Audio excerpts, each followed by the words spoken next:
Assalamualaikum warahmatullahi wabarakatuh. Halo Sobat Lydia, gimana kabarnya? Semoga sehat terus ya. Hari ini aku mau mengulas kembali tentang pembelajaran pada mata kuliah penulisan berita dan artikel pada laporan pembelajaran, yang mana kemarin itu membahas tentang pengaruh anatomi artikel dan berita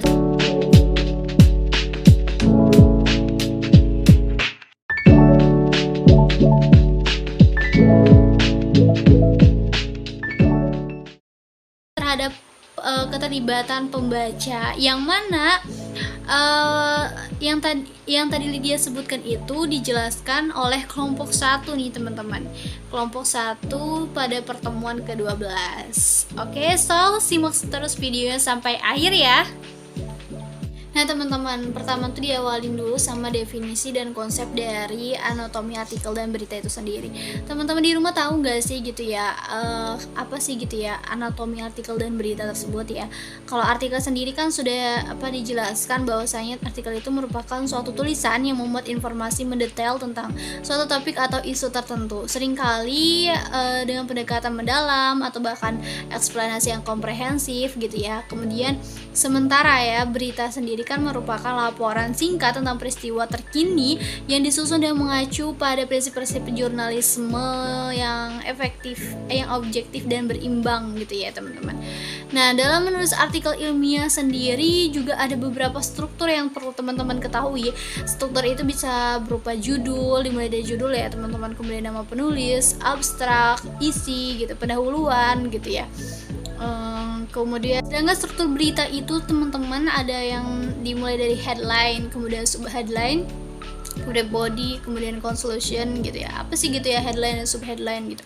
Kalau subheadline itu artinya adalah bagian kedua yang dibaca pembaca dan dapat memberikan lebih banyak konteks tentang topik artikel atau berita. Kayak contohnya kalau subheadline itu biasanya lead ya, lead. Setelah judul berita itu pasti kan ada leadnya gitu. Nah itu untuk awalan dari suatu berita. Kemudian body itu adalah isi dari suatu berita tersebut gitu ya, apa isinya. Kemudian conclusion itu adalah bagian terakhir dari artikel atau berita, dapat membantu menarik membaca dan memberikan ringkasan poin-poin. Jadi setelah menulis headline, subheadline, kemudian baru tuh di conclusion gitu, poin-poinnya apa sih gitu ya, isi dari itu, kesimpulannya lah ya intinya. Perlu teman-teman ketahui ada beberapa kunci untuk mengetahui menarik minat pembaca. Pertama itu adalah gaya penulisannya. Gaya penulisan tuh wajib ya teman-teman, karena ketika kita melihat sebuah tulisan, kita pasti akan mengetahui nih gitu, gaya penulisannya boring atau menarik gitu ya, atau unik gitu. Kalau unik tuh kita mudah gitu ya untuk mencernanya gitu, daripada yang boring gitu kayak. Nah yang kedua adalah bahasa nih teman-teman. Bahasa juga penting banget, menjadi salah satu kunci dalam menarik minat pembaca. Karena kalau misalkan bahasanya sulit dimengerti, kita juga sulit paham gitu ya. Kemudian adalah visual. Visual itu biasanya yang ada pada atas berita ya. Misalkan berita ini memvisualkan apa gitu, fotonya gitu ya. Foto bisa jadi grafik, bisa jadi tabel, atau bisa jadi desain ilustrasi gitu ya. Yang mana visual ini juga bisa menarik pembaca. Dari kita lihat visual aja kita udah tahu gitu isi beritanya. Nah kemudian panjangnya, kalau misalkan panjangnya terlalu panjang, para pembaca juga pasti akan pikir ulang gitu untuk membaca kembali. Jadi maka itu panjang suatu berita atau artikel itu mempengaruhi dalam minat para pembaca. Nah setelah itu kita lari nih teman-teman ke proses penulisan berita dan artikel gitu ya. Prosesnya itu dimulai dari riset terlebih dahulu. Kita harus riset terlebih dahulu nih, isu apa yang akan kita bahas gitu ya, apa yang akan kita tulis gitu ya.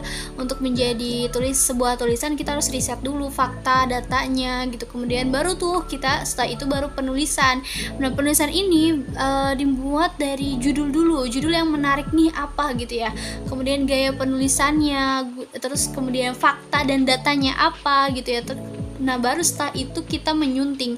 Menyunting ini agar tulisan kita layak gitu untuk diterbitkan atau untuk di up gitu ya. Nah, setelahnya baru tuh membahas tentang etika, apa sih gitu ya etika penulisan berita dan artikel. Nah, mereka membahas tentang etika-etika yang ada di penulisan berita dan artikel. Pertama itu ya adalah etikanya itu berita itu harus berdasarkan fakta.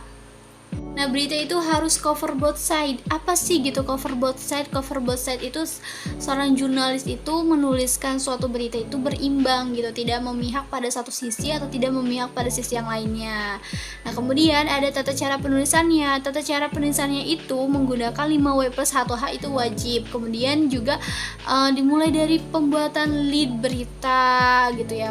Terus yang berita yang baik dia mengacu pada referensi-referensi yang ada, seperti cara pembuatan lead berita yang berbentuk piramida terbalik. Teman-teman tahu kan yang piramida terbalik tersebut?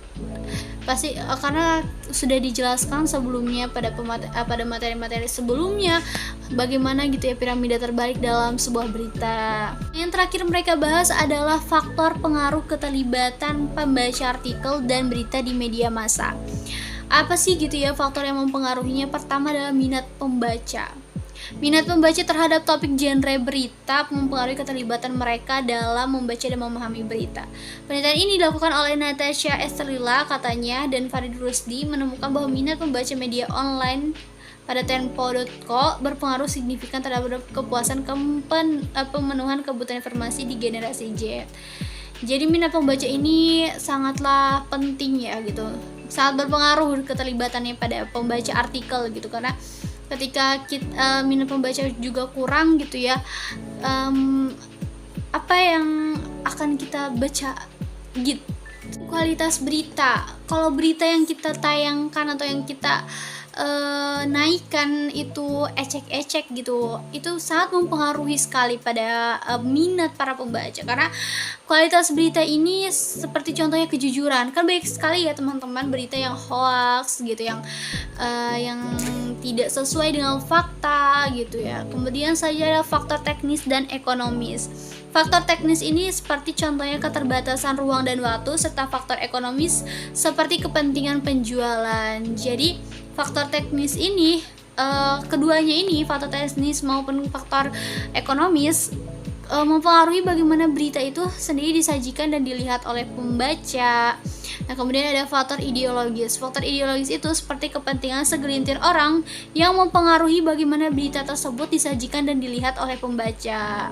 Yang terakhir adalah pengaruh media. Nah, pengaruh media ini karena persaingan gitu ya, persaingan media-media lain, yang mana hal ini tuh mempengaruhi semakin tinggi gitu. Maksudnya semakin tinggi, semakin ketat persaingannya, maka kita kalau tidak memenuhi kriteria pembaca, maka kita akan kehilangan pembaca kita gitu. Nah, mungkin itu saja ya teman-teman yang dapat Lydia sampaikan. Kurang dan lebihnya Lydia mohon maaf. Wabillahi taufiq wal hidayah. Wassalamualaikum warahmatullahi wabarakatuh. Sampai jumpa lagi di Learning Journal selanjutnya. Bye bye.